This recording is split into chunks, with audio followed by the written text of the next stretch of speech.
Perkenalkan, nama saya Abdurrahman Ananta. Di sini saya akan menjelaskan tentang Beyond Use Date. Beyond Use Date merupakan batas waktu penggunaan produk obat setelah diracik atau disiapkan, atau setelah kemasan primernya itu dibuka atau dirusak. Kemasan primer di sini berarti kemasan yang langsung bersentuhan dengan bahan obat tersebut, seperti botol, ampul, vial, blister, dan seterusnya. Pengertian Beyond Use Date berbeda dari expiration date atau tanggal kadaluarsa, karena expiration date menggambarkan batas waktu penggunaan produk obat setelah diproduksi oleh pabrik farmasi tersebut. Sebelum kemasannya dibuka, Beyond Use Date bisa sama dengan atau lebih pendek daripada expiration date. Expiration date dicantumkan oleh pabrik farmasi pada kemasan produk obat tersebut, sementara Beyond Use Date tidak selalu tercantum. Idealnya Beyond Use Date dan expiration date ini ditetapkan berdasarkan hasil uji stabilitas produk obat dan dicantumkan pada kemasannya.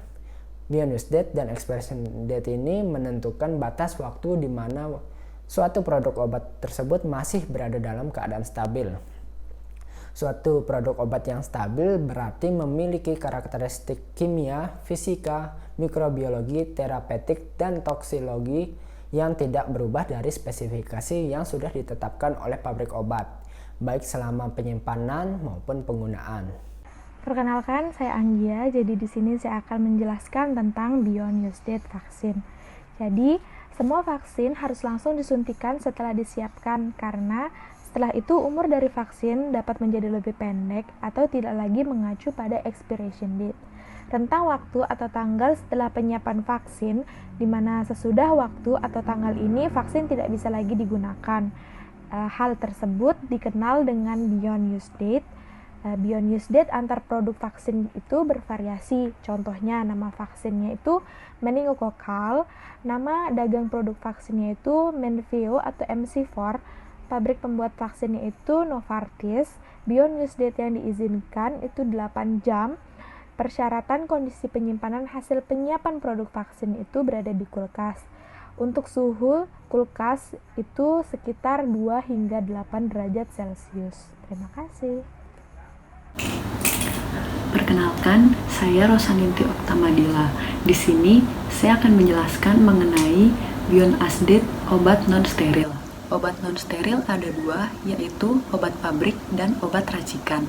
Di sini saya akan menjelaskan mengenai Beyond Use Date obat pabrik, di mana stabilitas obat yang dikemas dalam jumlah banyak perlu diperhatikan, karena pasien akan membuka tutup wadah pada saat menggunakan, sehingga obat akan terpapar udara yang akan mempengaruhi expired date obat.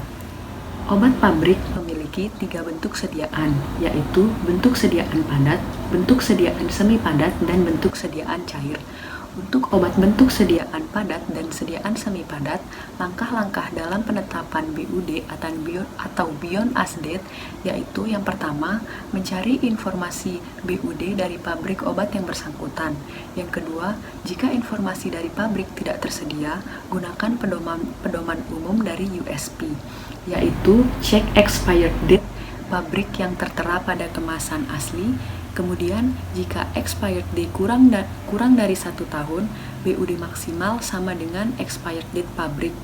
Jika expired date lebih dari 1 tahun, maka BUD maksimal sama dengan 1 tahun.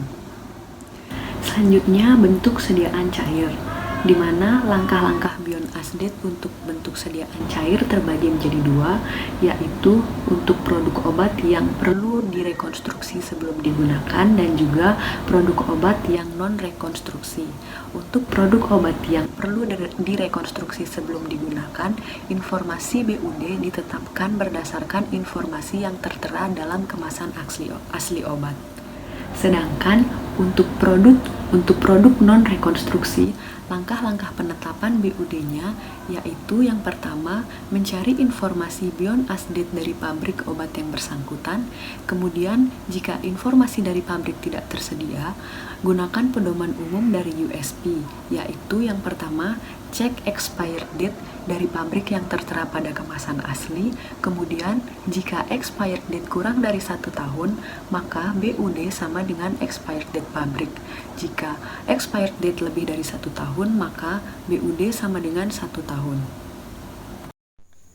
Oke teman-teman sekalian, seperti yang telah dijelaskan sebelumnya, yaitu terkait materi tentang beyond use date terkait dengan produk obat pabrik, yang dimana pada kesempatan kali ini saya atas nama Hamzah Silaturahim akan mencoba untuk menjelaskan terkait dengan BUD atau beyond use date obat racikan. Dalam penentuan BUD obat racikan harus dilakukan secermat mungkin.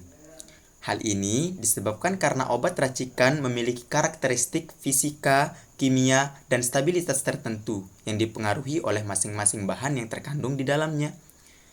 Beyond use date obat racikan terhitung yaitu sejak tanggal daripada peracikan tersebut. Ketika akan menentukan BUD atau beyond use date obat tersebut, harus diperhitungkan ED atau start date semua obat yang dicampurkan dalam formulasi tersebut. Obat racikan ini tentunya akan memiliki BUD yang lebih singkat daripada ED dari masing-masing bahan dalam formulasi. Jika dalam suatu racikan terdapat lebih dari satu macam obat, gunakan BUD atau beyond use date yang paling singkat. Oke, selanjutnya yaitu petunjuk umum penetapan BUD untuk obat racikan non-steril dapat dilihat pada tabel berikut ini. Baik, untuk jenis formulasinya di sini ada 3 macam. Yang pertama, ada formulasi oral yang mengandung air. Yang kedua, ada formulasi cair atau semi padat yang dimana dalam penggunaan topikal atau dermal atau mukosal yang mengandung air, serta yang terakhir yaitu formulasi yang tidak mengandung air. Baik, untuk yang pertama, untuk jenis formulasi oral yang mengandung air, untuk informasi BUD-nya sendiri yaitu tidak lebih dari 14 hari jika disimpan pada suhu dingin yang terkontrol. Yang kedua, untuk formulasi cair atau semi padat memiliki BUD tidak lebih dari 30 hari. Dan yang terakhir, yaitu untuk formulasi yang tidak mengandung air, yaitu untuk informasi BUD-nya tidak lebih dari 25% waktu yang tersisa dari masing-masing obat hingga kadaluarsa atau 6 bulan. Dipilih yang lebih singkat. Petunjuk ini dapat digunakan jika sediaan obat racikan tersebut dikemas dalam wadah kedap dan tidak tertembus cahaya, disimpan pada suhu yang sesuai dan terkontrol, kecuali dinyatakan lain. Terima kasih. Beyond use date produk steril. Ketika suatu produk steril dibuka, maka akan terjadi paparan dengan lingkungan sekitarnya. Udara, uap air, serta mikroorganisme dapat masuk dan menyebabkan perubahan fisika maupun kimia, serta kontaminasi mikroorganisme. Produk steril biasanya tidak mengandung pengawet, sehingga dapat terkontaminasi oleh bakteri dan menjadi sumber penularan penyakit infeksi. Adapun waktu kadaluarsa didefinisikan sebagai satuan waktu di mana suatu produk dapat mempertahankan atau tetap memiliki sifat dan karakteristik yang sama seperti pada saat pembuatannya selama periode penyimpanan hingga digunakan. Tanggal kadaluarsa sendiri dibedakan menjadi 2, yaitu expiration date atau best before date, yaitu tanggal kadaluarsa yang ditetapkan berdasarkan waktu kadaluarsa yang dihitung sejak produk dibuat, dan beyond use date yang dihitung sejak wadah produk dibuka. Produk steril single use dan single dose vial sediaan injeksi diberikan hanya kepada satu pasien untuk 1 kali pengobatan atau prosedur saja. Saya Aulia Putri, NIMK 1A 019009. Di sini saya akan menjelaskan terkait tentang beyond use date pada produk steril. US Pharmacopeia mengelompokkan tingkat resiko kontaminasi produk steril menjadi 5, yaitu yang pertama, segera digunakan. Pemberian injeksi dilakukan dalam waktu 1 jam sesudah penyiapan atau pencampuran sediaan injeksi. Kemudian yang kedua, rendah, seperti rekonstitusi sediaan injeksi antibiotik vial 1 dosis. Kemudian yang ketiga, rendah dan diberikan dalam waktu kurang atau sama dengan 12 jam BUD.